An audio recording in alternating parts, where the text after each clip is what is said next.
नमस्कार, मध्य प्रदेश छत्तीसगढ़ के बुलेटिन में आप सभी का स्वागत है। आपके साथ मैं हूं सृष्टि शुक्ला। खबरों से पहले नजर डालते हैं इस वक्त की सुर्खियों पर। देश में कोरोना के मामले बढ़कर 1,25,000 के पार। 24 घंटे में रिकॉर्ड किए गए 6,654 मामले, 137 लोगों की मौत। राहुल गांधी और मजदूरों की मुलाकात का कांग्रेस ने वीडियो किया जारी। बीते हफ्ते राहुल गांधी ने प्रवासी मजदूरों से की थी बात। मध्य प्रदेश के ग्रीन जोन से ग्रीन जोन में जाने के लिए पास की अब नहीं होगी जरूरत। सीएम ने फिजिकल डिस्टेंसिंग रखने की किया अपील। एमपी के हर पंचायत में श्रम सिद्धि अभियान की शुरुआत। वीडियो कॉन्फ्रेंसिंग के जरिए सीएम ने सरपंचों तथा मजदूरों से की बातचीत, अभियान की दी जानकारी। मध्य प्रदेश में 24 सीटों पर होने वाले उपचुनाव में बीएसपी भी उतारेगी उम्मीदवार। कांग्रेस की बढ़ सकती है मुश्किलें। 1.5 साल तक मिलकर चलाई थी सरकार। लॉकडाउन 4 के दौरान छत्तीसगढ़ में बढ़ रही कोरोना के मरीजों की संख्या। 40 लोगों की रिपोर्ट आई पॉजिटिव। एक्टिव मरीजों की संख्या 110। आप देख रहे हैं के न्यूज, खबरों का सारथी। अब रुक करते हैं खबरों का। लॉकडाउन में गुरुग्राम से अपने पिता को साइकिल पर पीछे बैठाकर दरभंगा कराने वाली ज्योति ने हौसले की नई गाथा लिख दी है। इस समय ज्योति की हर तरफ चर्चा हो रही है। अमेरिकी राष्ट्रपति डोनाल्ड ट्रंप की बेटी इवांका ट्रंप ने भी ज्योति की ट्विटर पर तारीफ की है। देखिए हमारी खास रिपोर्ट। देश की बेटी ज्योति की दुनिया भर में तारीफ। पिता को साइकिल पर बैठा गुरुग्राम से लाई थी बिहार। इवांका ट्रंप ने की तारीफ। साइकिल चलाकर गुरुग्राम से दरभंगा पहुंची ज्योति। अब मिला जिंदगी बदलने का ऑफर। ज्योति ने लॉकडाउन में चलाई 1200 किलोमीटर साइकिल। घर पहुंची तो मिला फेडरेशन का ऑफर।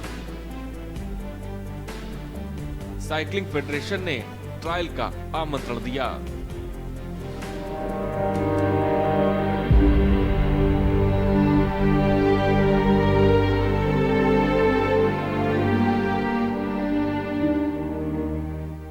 लॉकडाउन के बीच अपने पिता को साइकिल पर बिठाकर गुरुग्राम से दरभंगा तक का सफर 7 दिन में तय करने वाली ज्योति इन दिनों मीडिया की सुर्खियों में बनी हुई है। इस बीच ज्योति के हौसले को देखते हुए अब ऑल इंडिया साइकिलिंग फेडरेशन ने ज्योति को एक बड़ा ऑफर पेश किया है। अपने पिता को साइकिल पर बिठाकर एनसीआर से दरभंगा पहुंची ज्योति को एक बड़ा ऑफर मिला है। साइकिलिंग फेडरेशन के लोगों ने ज्योति से संपर्क किया और ज्योति को टेस्ट के लिए निमंत्रण दिया गया है। जानकारी के मुताबिक ज्योति ने निमंत्रण स्वीकार कर लिया है और वो जल्द ही दिल्ली जाएगी। इस बात की खबर जब गांव वालों को लगी तो गांव में खुशी की लहर दौड़ गई। लॉकडाउन के बीच अपने पिता को साइकिल पर बैठाकर गुरुग्राम से दरभंगा तक का सफर 7 दिन में तय करने वाली ज्योति इन दिनों मीडिया की सुर्खियों में बनी हुई है। इसके साथ ही खबर सामने आने के बाद बेहद गरीबी में जीवन यापन करने वाली ज्योति के परिवार को अब अलग अलग जगहों से आर्थिक मदद भी मिल रही है। इस बीच ज्योति के हौसले को देखते हुए अब ऑल इंडिया साइकिलिंग फेडरेशन ने ज्योति को एक बड़ा ऑफर पेश किया। ज्योति की मां ने कहा कि ज्योति ने अपने पिता को गुरुग्राम से दरभंगा लाने का जो साहसी काम किया है, ज्योति को उसका इनाम मिला है। हमें अपनी बेटी पर गर्व है। फोन किया, बोला बेटा तुमको साइकिल में रेस लगाना है। बोले ठीक है। बोले मैं अभी तो हम नहीं लगा सकते क्योंकि मेरा पैर हाथ सब दर्द हो रहा है। बोले ठीक है, 1 महीना के बाद आएंगे हम लेने के लिए। 1 महीना के बाद हम आ जाएंगे। बोला कि खाना पीना वहीं पे देंगे, रहने की भी व्यवस्था देंगे। बोले ठीक है। बहुत मजबूरी कहानी है, इसीलिए बेटी हमारा पति को लेकर आया यहाँ पर। पति को लेकर आया, हम लोग बहुत खुश है। बहुत खुशी के बात है कि ज्योति पापा को यहाँ से लेकर यहाँ चले आए। हम लोग बहुत खुश है। वहीं भारतीय साइकिलिंग फेडरेशन की तरफ से ज्योति को मिली ऑफर से वे बहुत खुश है। टेलीफोन से सूचना मिलने के बाद से ही ज्योति गांव की सड़कों पर ट्रायल देने की तैयारी उसने शुरू कर दी है। वहीं ज्योति ने कहा कि लॉकडाउन के बाद वे दिल्ली जाकर ट्रायल देगी और अपने माता पिता का नाम रोशन करने का काम करेगी। बता दें कि ज्योति 8 दिनों में साइकिल चलाकर अपने पिता को लेकर दरभंगा पहुंची थी। उसके यहाँ पहुँचने के बाद से अब तक ये खबर मीडिया की सुर्खियों में बनी हुई है। ज्योति के हौसला अफजाई और उसके परिवार की मदद के लिए जिला प्रशासन से लेकर कई संस्थाएं और राजनीतिक दल लगातार सामने आ रहे हैं।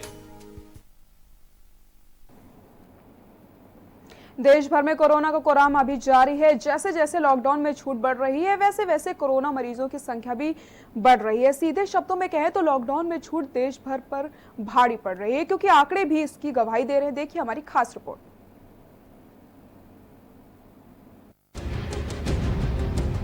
देश भर में कोरोना का कोहराम अभी जारी है। जैसे जैसे लॉकडाउन में छूट बढ़ रही है, वैसे वैसे कोरोना मरीजों की संख्या में इजाफा हो रहा है। सीधे शब्दों में कहें तो लॉकडाउन में छूट देश पर भारी पड़ रही है, क्योंकि आंकड़े भी इसी की गवाही दे रहे हैं। भारत में पिछले 24 घंटे में 6,654 कोरोना पॉजिटिव केस सामने आए हैं, जबकि 137 लोगों की मौत हो गई है। अब देश में कोरोना संक्रमितों की कुल संख्या 1,25,101 पहुंच गई है। 1.25 लाख मामलों में 69,597 केस एक्टिव हैं। वहीं कोरोना वायरस की वजह से मरने वाले लोगों की संख्या बढ़कर 3,720 हो गई है। हालांकि राहत की बात यह है कि 51,784 मरीज उपचार के बाद स्वस्थ भी हुए हैं। देश को कोरोना से बचाने के लिए केंद्र और राज्य सरकार हर संभव कदम उठा रही है। महाराष्ट्र से लेकर दिल्ली तक, यूपी से लेकर राजस्थान तक कोरोना से लोगों को बचाने के लिए नए नए नियम बनाए जा रहे हैं। लेकिन जिस तरह से सड़कों पर भीड़ निकल रही है और कोरोना के मरीज बढ़ रहे हैं, वो आने वाले वक्त में खतरे की घंटी का एहसास करा रहे हैं। गुरुवार सुबह से संक्रमण के कारण जिन 148 लोगों की मौत हुई है, उनमें महाराष्ट्र के 64, गुजरात के 24, दिल्ली के 18, उत्तर प्रदेश के 11, तमिलनाडु के 7, पश्चिम बंगाल के 6, तेलंगाना के 5, राजस्थान के 4, मध्य प्रदेश के 3, जम्मू कश्मीर के 2, बिहार, उड़ीसा, हरियाणा और पंजाब का एक मरीज शामिल है। केंद्रीय स्वास्थ्य मंत्रालय के आंकड़ों के मुताबिक महाराष्ट्र में सबसे ज्यादा मामले सामने आए हैं। गुजरात, दिल्ली, तमिलनाडु, राजस्थान, मध्य प्रदेश में भी मामले तेजी से बढ़ रहे हैं।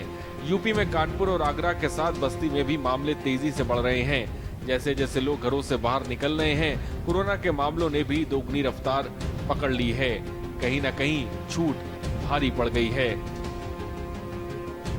स्पेशल डेस्क के न्यूज।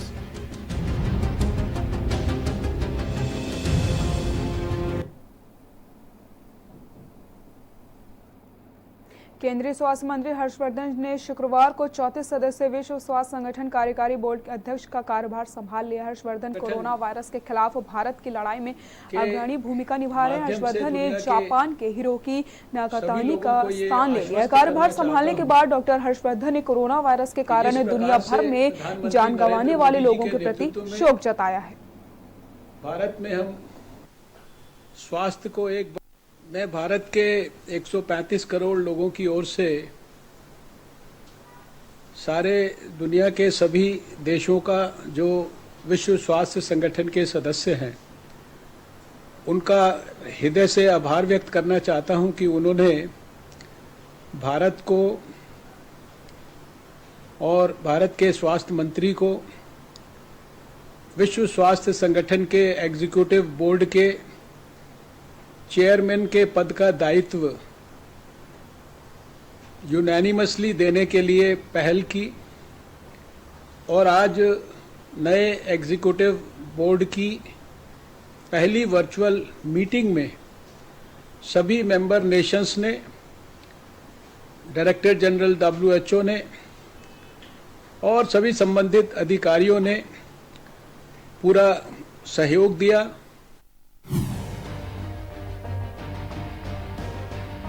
संभाला। डॉक्टर हर्षवर्धन ने सर्वसम्मति से बने WHO के कार्यकारी बोर्ड अध्यक्ष। हर्षवर्धन ने जापान के हिरोकी नाकातानी का स्थान लिया है। कोरोना के खिलाफ भारत की लड़ाई में अग्रणी भूमिका निभा रहे हैं हर्षवर्धन।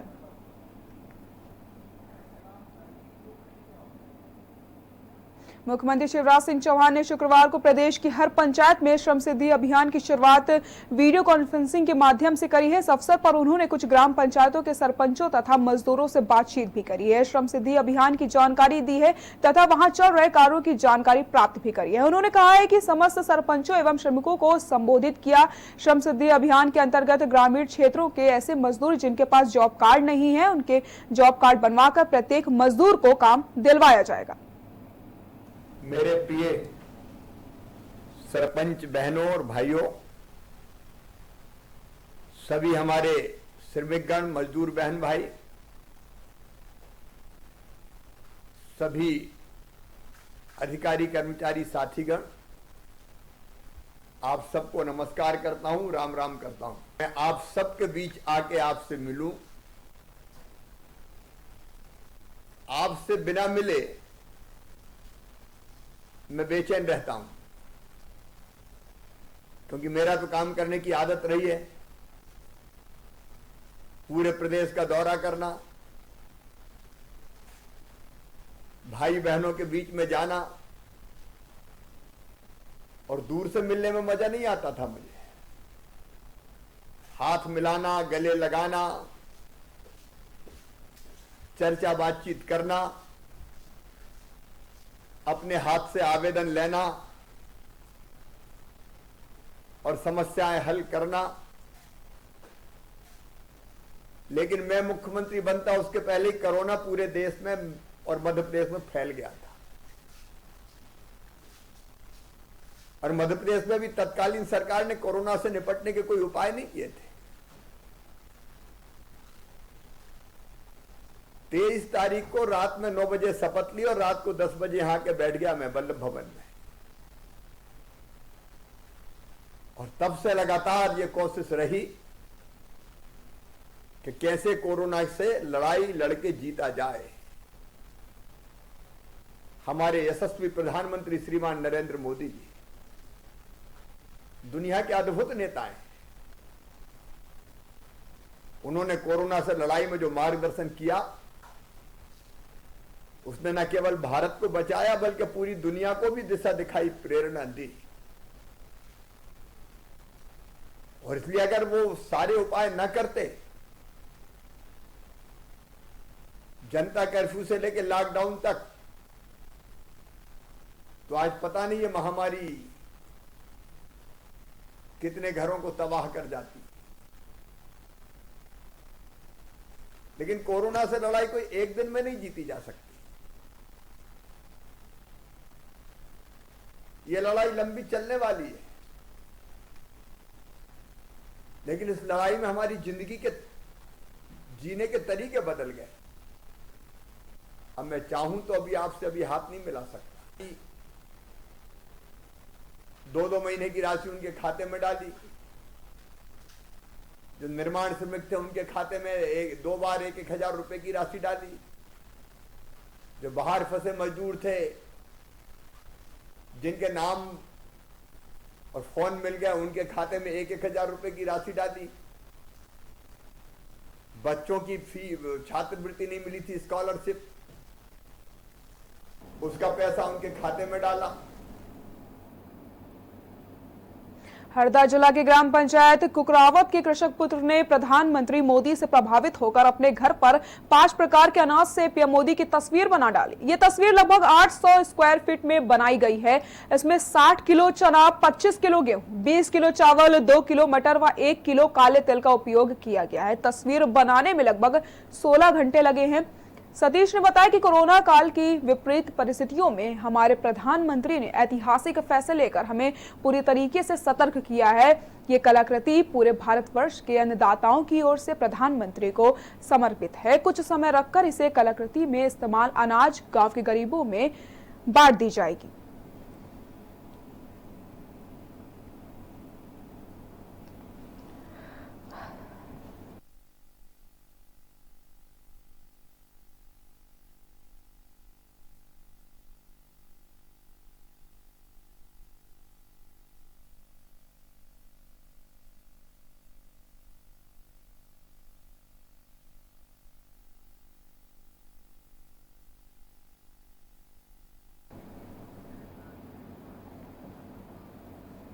पंधाना के खड़वा नगर में कोरोना संक्रमण के चलते एवं आगामी त्योहारों के मद्देनजर पुलिस प्रशासन, एसडीएम राहुल गुप्ता, तहसीलदार विजय सेनानी ने फ्लैग मार्च निकाला है। बता दें कि पुलिस प्रशासन एवं नगर सुरक्षा समिति सदस्य द्वारा पुलिस स्टेशन पंधाना से नगर के मुख्य मार्गों से फ्लैग मार्च निकालकर विशेष संदेश दिया गया। इसके अलावा कोरोना वायरस से बचाव, सावधानी बरतने एवं अपने अपने घरों में रहने के लिए नागरिकों को जागरूक किया गया है। घरों में रहने की भी हिदायत दी गई है।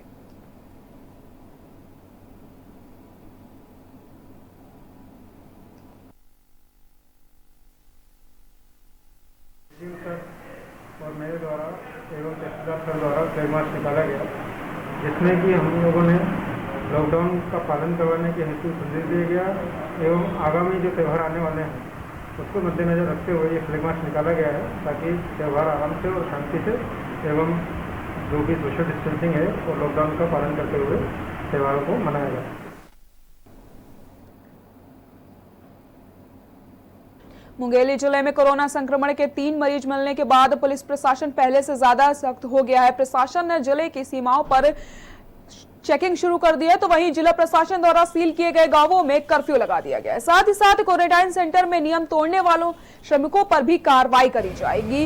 वहीं जिले के एडिशनल एसपी कमलेश्वर चंदेल ने जनता से अपील करते हुए कहा है कि बिना मास्क लगाए घरों से बाहर ना निकले, सोशल डिस्टेंसिंग का पालन करें।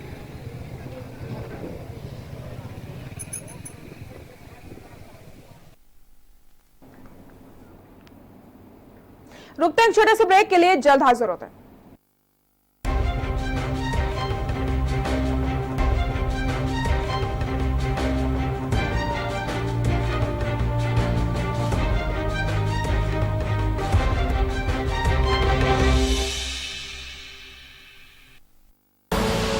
आप देख रहे हैं के न्यूज, खबरों का सारथी।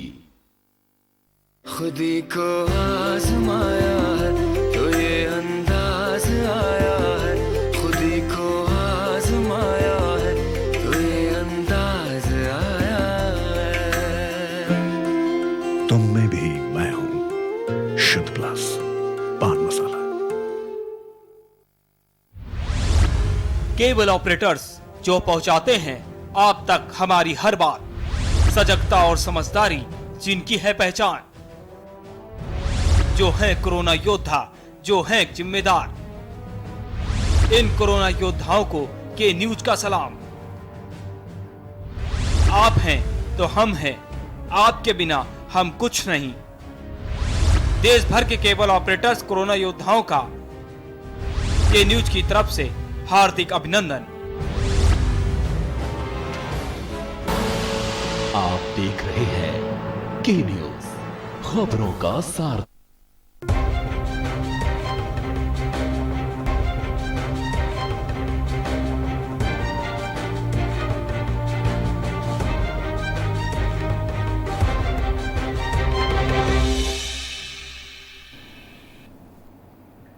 ब्रेक के बाद एक बार फिर से आप सभी का स्वागत है। कबीरधाम जिले में स्थित जिला अस्पताल ब्लड बैंक प्रभारी ने अपील करते हुए कहा है कि विश्व के साथ साथ समस्त क्षेत्रों में कोरोना महामारी फैली हुई है, जिसके कारण जिला अस्पताल में रक्तदान शिविर नहीं हो पा रहे हैं। ब्लड बैंक में ब्लड स्टॉक की कमी हो गई है, इसके लिए रक्तदान आवश्यक है। ऐसे समय में रक्तदान करना गंभीर मरीजों के लिए बहुत आवश्यक है। ब्लड बैंक प्रभारी ने लोगों से ये अपील करी है कि जिला अस्पताल कबीरधाम स्थित ब्लड बैंक में आकर रक्तदान करें, जिसके लिए ब्लड बैंक आपके बहुत आभारी होंगे।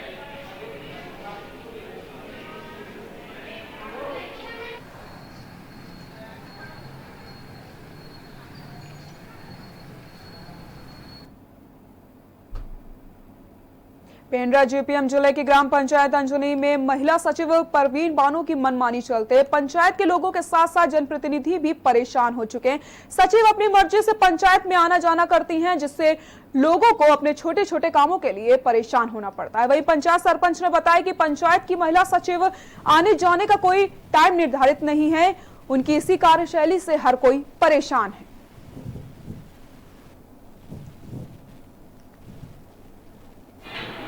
सचिव टाइम से आती है? नहीं आती है। कैसे, हमेशा का है कि आज का? हमेशा ऐसे करते हैं। हमेशा? हाँ। आपका नाम? आप सरपंच हैं? जी, सरपंच। जी। कौन सा गांव का नाम क्या है? अंजनी। अंजनी।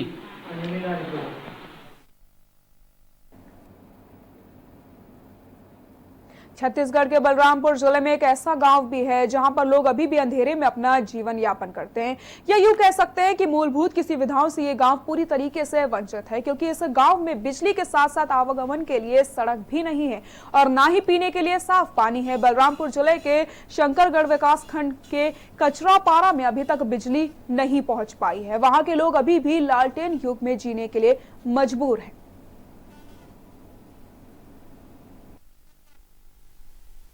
इसमें आज से नहीं है, कम से कम 50 साल हो गया है। इसमें हम लोग पूरा विधायक लोग से भी चर्चा किए, उन लोग बस हाँ हाँ बोलते हैं, कोई इसके बारे में कोई ध्यान नहीं देता। सूरजपुर में जब से लॉकडाउन 4 की शुरुआत हुई है, शासन के निर्देशों के तहत प्रशासन ने लोगों को थोड़ी राहत दे दी है, जिस वजह से लोगों की आवाजाही बढ़ गई है। वहीं प्रशासन ने बाहरी लोगों की आवाजाही पर पूरी तरीके से नजर रखने के लिए सभी बॉर्डर पर सीसीटीवी कैमरे लगवा दिए हैं, जिसकी मदद से पुलिस प्रशासन ऐसे लोगों पर सीधे नजर रख सकेगी।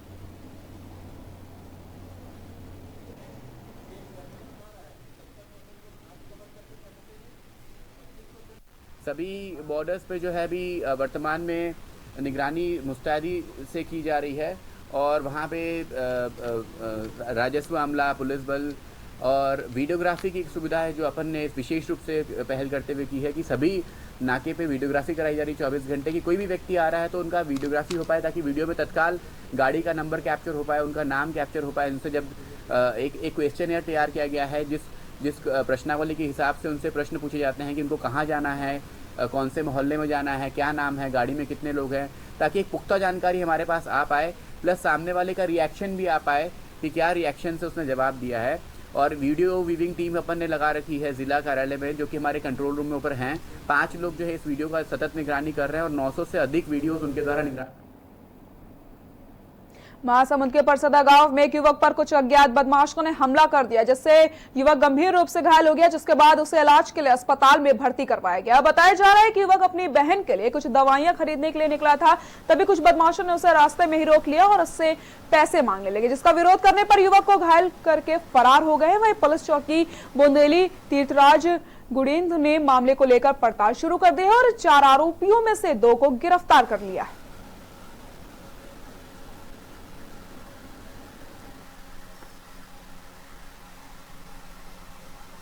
नहीं, ये आरोप सरासर मिथ्या है। मेरे द्वारा कभी भी उनके ऊपर ऐसा नहीं कहा गया कि आप फर्जी चढ़ाएं, बल्कि बेहद सख्ती से काम कराया गया। मैं जब भी वहाँ गया लेबर गोदी नापने के समय लेबरों को कम काम करने के लिए फटकारा भी है और निरीक्षण पंजी में भी दिशा निर्देश मेरे द्वारा दिया गया है, निरीक्षण पंजी में दर्ज है और उनके द्वारा कार्य सही माप के अनुरूप नहीं करने पर उनका भुगतान भी कम किया गया है। मुझे इस बारे में भी जानकारी नहीं है, मैं रोजगार सहायक से बात करूंगा, फिर ही जानकारी दे सकता हूं मेट के माध्यम से।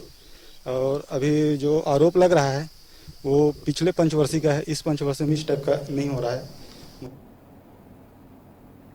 बालोद जनपद क्षेत्र के अंतर्गत ग्राम तारौद में शासन की महत्वाकांक्षी योजना महात्मा गांधी मनरेगा के तहत लापरवाही का बड़ा मामला सामने आया है। ग्रामीणों ने सरपंच एवं अधिकारियों पर आरोप लगाए हैं। जिस व्यक्ति ने कार्यस्थल का मुंह तक नहीं देखा, उसके नाम पर कार्य करने की बात कही जा रही है, राशि निकाली गई है। ग्रामीणों ने रोजगार सहायक पर आरोप लगाया है कि सरपंच की विधि जो काम कर नहीं आई है, उनके नाम में राशि निकाली गई है। फिलहाल गाँव में इस मामले को लेकर तानातानी चल रही है। पूर्व सरपंच के खिलाफ लोग लामबंद हो गए हैं, वहीं वर्तमान सरपंच मामले को लेकर नकार दिया है।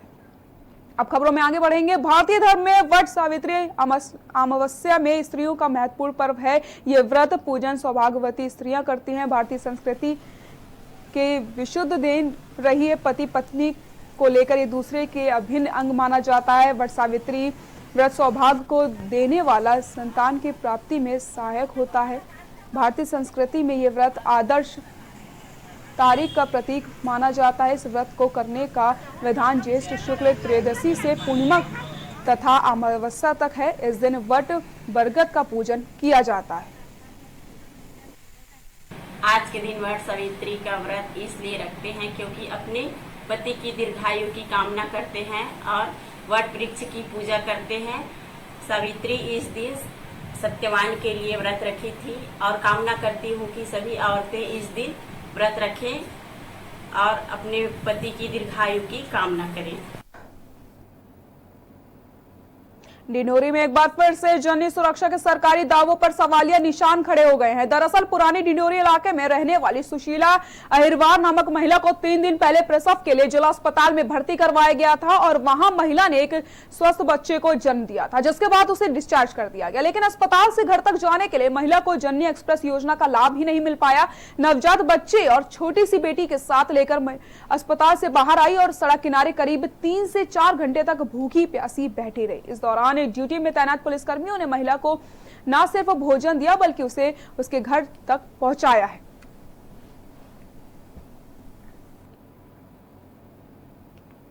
कोरोना के खिलाफ कोरोना योद्धा लगातार जनता की सेवा और बचाव के लिए जुटे हुए हैं। इन्हीं प्रयासों के बीच कुछ जिम्मेदार अफसर ऐसे हैं जिनकी लापरवाही देखने को मिल रही है, जो जनता की शिकायतों को गंभीरता से लेकर उनका समाधान तो नहीं करते और उनको हल्के में भी ले लेते हैं, बल्कि शिकायतकर्ता प्रतिनिधियों को भी व्यवस्था बनाने का पाठ पढ़ा डालते हैं। ये मामला भीतरवार से सामने आया, जहां क्वारंटाइन सेंटर में खाना सही न मिलने पर शिकायत लेकर पहुंचे शिकायतकर्ता की शिकायत को एसडीएम के सिंह गौर ने अनसुना कर दिया और मामले की गंभीरता को संज्ञान में न लेते हुए महिला जनप्रतिनिधि को क्वारंटाइन में रखे लोगों को अपने घर से खाना पहुंचाने की नसीहत दे डाली। कोई जानने भी नहीं आता, सारा कचरा वचरा फैला रहता है, लाइट भी नहीं है। उस दिन से आए, उस दिन से तो कचरा फैला है, कोई व्यवस्था नहीं है यहाँ पर।